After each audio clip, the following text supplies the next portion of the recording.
নমস্কার, দেখছেন নিউজ 18 বাংলা। মিমি রয়েছে আপনাদের সঙ্গে। আজ গোটা দেশের নজর ছিল শীর্ষ আদালতের দিকে, কারণ আরজি করের ঘটনার শতপ্রণোদিত মামলা গ্রহণ করেছে সুপ্রিম কোর্ট এবং সেই মামলারই প্রথম দিনের শুনানি ছিল আজ। অনেকগুলো গুরুত্বপূর্ণ পর্যবেক্ষণ আজ সুপ্রিম কোর্টের, আমরা একে একে আসবো সেই সমস্ত খবরে। তবে শুরুতেই জানাবো, হাসপাতালের পাহারায় এবার কেন্দ্রীয় বাহিনী। আরজি করের নিরাপত্তায় কেন্দ্রীয় বাহিনী মোতায়েনের নির্দেশ সুপ্রিম কোর্টের। হাসপাতাল এবং হোস্টেলের নিরাপত্তায় কেন্দ্রীয় বাহিনী মোতায়েনের নির্দেশ দিয়েছে সুপ্রিম কোর্ট। কথা বলবো আমার দুই সহকর্মীর সঙ্গে, রয়েছেন অর্ণব এবং রয়েছেন মৈত্রেয়ী। প্রথমে মৈত্রেয়ী, তোমার থেকে একটু জানতে চাই, সুপ্রিম কোর্ট আজ আরজি করে কেন্দ্রীয় বাহিনী মোতায়েন নিয়ে কি নির্দেশ দিল? দেখো, আজকে যখন সুপ্রিম কোর্টের তরফ থেকে বলা হয় এবং আর্জি জানানো হয় আন্দোলনরত চিকিৎসকদের জন্য, জুনিয়র ডাক্তারদের জন্য, যে তারা যেন কাজে ফিরে আসেন, এবং সেই সময় ডাক্তারদের তরফ থেকে তাদের যে আইনজীবী তিনি প্রশ্ন তোলেন যে ডাক্তাররা যে কাজে ফেরার কথা সুপ্রিম কোর্টের তরফ থেকে অনুরোধ করা হচ্ছে, কিন্তু সেটা তারা কিভাবে ফিরবেন, তার কারণ তারা আতঙ্কে ভুগছেন তাদের নিরাপত্তা নিয়ে। 14 তারিখ রাতে যখন হাসপাতালে একদিকে যখন ভ্যান্ডালাইজ করা হচ্ছিল, হাসপাতালে ভাঙচুর চালানো হচ্ছিল, তখনই কিন্তু হস্টেলেও হামলা চালানো হয়েছে বলে অভিযোগ তোলেন চিকিৎসকদের আইনজীবী, এবং তিনি বলেন যে সেখানে গিয়ে হুমকি দেওয়া হয় এবং আন্দোলন মঞ্চ ছেড়ে চলে যাওয়ার জন্য, হস্টেল ছেড়ে চলে যাওয়ার জন্য তাদেরকে বলা হয়। ফলে সেই পরিস্থিতিতে দাঁড়িয়ে তারা নিরাপত্তাহীনতায় ভুগছেন এবং অধিকাংশ চিকিৎসক এবং জুনিয়র ডাক্তার তারা হস্টেল ছেড়ে চলে গেছেন আতঙ্কিত হয়ে। ফলে কি করে তারা কাজের মধ্যে ফিরতে পারেন, এই পরিস্থিতিতে দাঁড়িয়েই তারপরে সুপ্রিম কোর্ট তারা নির্দেশ দেন কেন্দ্রীয় বাহিনীর, এবং তারা সুপ্রিম কোর্টের তরফ থেকে সিজিআই বলেন যে সিআইএসএফ বা সিআরপিএফ যে কোনো একটি বাহিনী, যারা মূলত কেন্দ্রীয় বাহিনী, এবং যথেষ্ট পরিমাণে সে কেন্দ্রীয় বাহিনী মোতায়েন করতে হবে, এবং শুধু হাসপাতাল চত্বর এবং প্লেস অফ অকারেন্স সেটাই নিয়ন্ত্রণের জন্য, সেটাই সুরক্ষা দেওয়ার নয়, হস্টেলেও সুরক্ষা এবং নিরাপত্তা দেওয়ার জন্য কেন্দ্রীয় বাহিনী মোতায়েন থাকবে, এমনটাই নির্দেশ দেওয়া হয় প্রধান বিচারপতির তরফে। সেই সময় রাজ্যের মতামত জানতে চাওয়া হয় যে রাজ্যের এতে কোনো আপত্তি আছে কিনা। কপিল সিবাল জানান যে তার কোনো আপত্তি নেই এই বিষয়ে, তবে একই জিনিস যে দুটি রাজ্যের এবং কেন্দ্রের বাহিনী একই জায়গায় থাকতে পারেন এবং সেটা নিয়েও একটু বাদানুবাদ হয়, কিন্তু সুপ্রিম কোর্ট এই নির্দেশে একেবারে তারা চূড়ান্ত সিদ্ধান্ত নেন যে কেন্দ্রীয় বাহিনী মোতায়েন করা থাকবে আরজি কর মেডিকেল কলেজ হাসপাতাল এবং হস্টেলে, এবং তাদেরকে সুরক্ষা দেওয়ার দায়িত্ব কেন্দ্রীয় বাহিনী নেবে, তাদেরকে সুরক্ষা নিশ্চিত করবে কেন্দ্রীয় বাহিনী। এবং আগামী কয়েকদিনের মধ্যে জুনিয়র ডাক্তারদের তাদেরকে আলোচনা করে তাদের নিজেদের বক্তব্য সুপ্রিম কোর্টের কাছে তারা জানাতে পারেন, এমনটাই সুপ্রিম কোর্টের তরফ থেকে জানানো হয়েছে। তারা যদি চান বৃহস্পতিবার তাদের যে বক্তব্য রয়েছে সেটা তারা জানাতে পারেন, এবং যদি তারা কাজে যোগ দেন তাহলে রেজিস্ট্রার জেনারেলের কাছে তারা জানিয়ে দিতে পারবেন যে তারা কাজে ফিরছেন সুপ্রিম কোর্টের এই আশ্বাস এবং কেন্দ্রীয় বাহিনী দেওয়ার এই নির্দেশের পরে। সঙ্গে থাকো মৈত্রেয়ী। সুপ্রিম কোর্টের এই যে নির্দেশ, আরজি কর হাসপাতাল মেডিকেল কলেজে হস্টেলেও নিরাপত্তায় কেন্দ্রীয় বাহিনী মোতায়েনের নির্দেশ, কোন প্রেক্ষাপটে দাঁড়িয়ে এই নির্দেশ আজ শীর্ষ আদালতের জানবো অর্ণব আমার সহকর্মীর কাছ থেকে। অর্ণব, কিভাবেই বা মোতায়েন করা হবে কেন্দ্রীয় বাহিনী?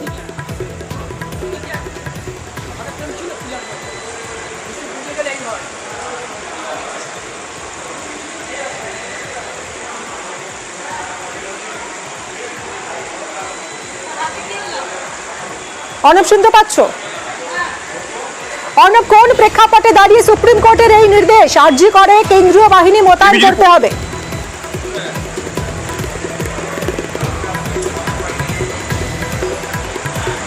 দেখো, যারা প্রায় 700 মতো এমবিবিএস পড়ুয়া, জুনিয়র ডাক্তার বা সিনিয়র রেসিডেন্ট ডাক্তার বা জুনিয়র রেসিডেন্ট ডাক্তার, তারা হাসপাতালে বা চিকিৎসক সব মিলে সেখানে থাকেন, হোস্টেলগুলোতে থাকেন, তারা চিকিৎসা পরিষেবার সঙ্গে থাকেন।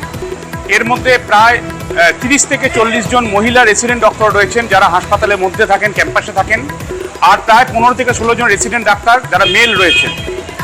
এই ডাক্তারদের তরফে একটা ইমেল করে কলকাতা পুলিশের কাছে অভিযোগ করে বলা হয়েছে তাদের সঙ্গে আদতে ঘটনা কি এখন ঘটছে, এবং সেই ঘটনায় সর্বশেষ যে তথ্য সুপ্রিম কোর্টের সামনে এলো, কারণ এই তথ্য একেবারে কনফিডেন্সিয়াল, লালবাজারে ইমেল করে জানানো হয়েছিল, সেখানে বলা হচ্ছে 15ই আগস্ট রাতে যে অংশ ভাঙচুর করেছিল সেই দুষ্কৃতীদের একটা অংশ লেডিস হোস্টেলে পৌঁছে যায়, এবং লেডিস হোস্টেলে পৌঁছে বেছে বেছে হুমকি দেওয়া হয় যারা আন্দোলন করছেন।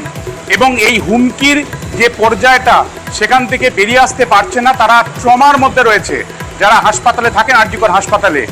এই বিষয়টা জানার পরই নিরাপত্তার আমরা যথেষ্ট বন্দোবস্ত করেছি, সেখানে 150 থেকে 200 ফোর্স সবসময় থাকছে, এটা রাজ্যের তরফে বলা হলেও এই প্রধান বিচারপতির 3 বিচারপতির বেঞ্চের অন্যতম বিচারপতি জে.বি. পারদিওয়ালা তিনি বলেন যে পুলিশ নার্স বা চিকিৎসা কর্মীদের কাছে নিরাপত্তা চাইছে, ভাঙচুর আটকাতে পারছে না, সে নির্যাতিতার পরিবার, সেই পুলিশ নির্যাতিতার পরিবার বা ওই হাসপাতালে নিরাপত্তা কিভাবে দেবে। এবং তারপরই সরাসরি এই কেন্দ্রীয় বাহিনী মোতায়েনের নির্দেশ এবং অ্যাডিকুয়েট কোনো সংখ্যা বলে দেওয়া হয়নি, যেহেতু কেন্দ্র জানিয়েছে তারা সিএসএফ অর্থাৎ সিআইএসএফ মোতায়েন করতে চায়। যত পরিমাণ ওই আরজিকর হাসপাতালকে নিশ্ছিদ্র নিরাপত্তা করতে বা দুর্গ বানাতে প্রয়োজন সেটা কেন্দ্র দেওয়ার প্রতিশ্রুতি দিয়েছে, সেই পরিমাণ আধা সামরিক বাহিনীর জওয়ানরা সেখানে থাকবে।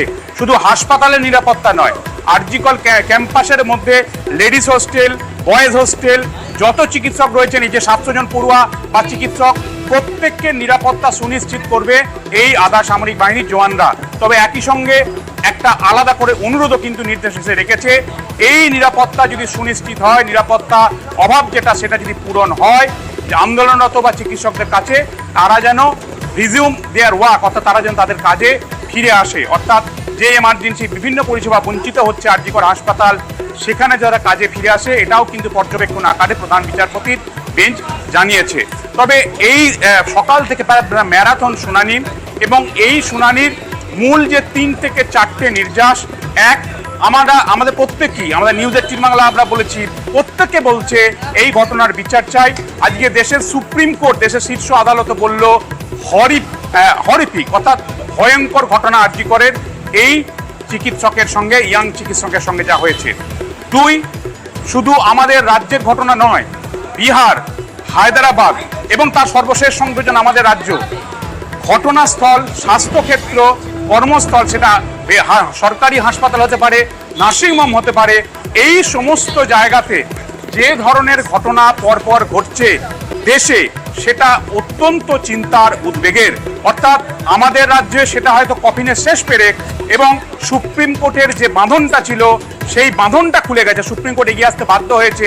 কারণ বিহার, হায়দ্রাবাদের পর ওয়েস্ট বেঙ্গলে এই স্বাস্থ্যক্ষেত্রে যে ধরনের ঘটনা ঘটছে, দেশের শীর্ষ আদালতকে স্বতঃপ্রণোদিত হস্তক্ষেপ করতে হয়েছে, এবং ডাক্তার, নার্স, প্যারামেডিক্যাল স্টাফ প্রত্যেককে তারা যাতে কর্মক্ষেত্রে নিশ্চিন্তে কাজ করতে পারে সেটা সুনিশ্চিত করা, এবং তাদের বিষয়গুলো মন দিয়ে শোনা, তার একটা ওয়ে আউট বার করা সুপ্রিম কোর্টের প্রথম এবং শেষ প্রায়োরিটি এক্ষেত্রে। তাই তাদের কথা ভেবেই আজ ন্যাশনাল টাস্ক ফোর্সও তৈরি করে দিয়েছে দেশের শীর্ষ আদালত। সেক্ষেত্রে 10 জন বিশিষ্ট চিকিৎসক যেমন থাকছেন, একই সঙ্গে আমাদের কেন্দ্রীয় সরকারের ক্যাবিনেট সেক্রেটারি, গভর্নমেন্ট অফ ইন্ডিয়ার হোম সেক্রেটারি, গভর্নমেন্ট আমাদের যে স্বাস্থ্য সচিব অর্থাৎ কেন্দ্রীয় স্বাস্থ্য সচিব, ন্যাশনাল মেডিকেল কমিশনের চেয়ারপারসন সহ একাধিক ব্যক্তিত্ব থাকবেন। একদমই অর্ণব, এবং আরো একটা বিষয়, সিআইএসএফ মোতায়েনের কথা নির্দেশ দিয়েছেন আজ শীর্ষ আদালত। যদি সিআইএসএফ মোতায়েন হওয়ার পর পুলিশের ভূমিকা কি হবে তাহলে আরজিকরে?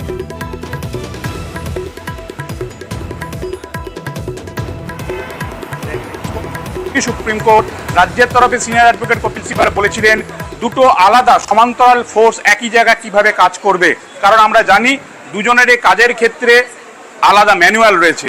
কাজেই এক্ষেত্রে যদি কোনো একটা আনটুয়ার্ড ইনসিডেন্ট হয় সিআইএসএফ থাকার পর, তাহলে তার সেক্ষেত্রে কি পদক্ষেপ হবে, এই জটিলতাগুলো রয়েছে। কিন্তু সুপ্রিম কোর্ট আরজিকর হাসপাতাল বা সেই ক্যাম্পাসটাকে একেবারে নিশ্ছিদ্র দুর্গ করতে চাইছে, যাতে কোনো রকম আর সেকেন্ড একটা কোনো ইনসিডেন্ট না ঘটতে পারে।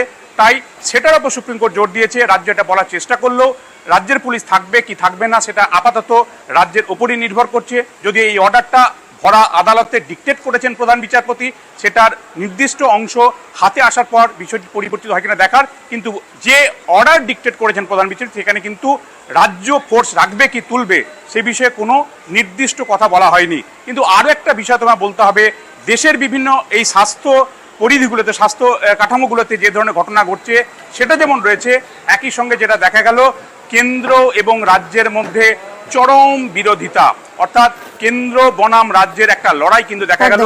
এ রাজ্যের আইন শৃঙ্খলা ভেঙে পড়েছে, এই অভিযোগ করলেন কেন্দ্রের সলিসিটর জেনারেল।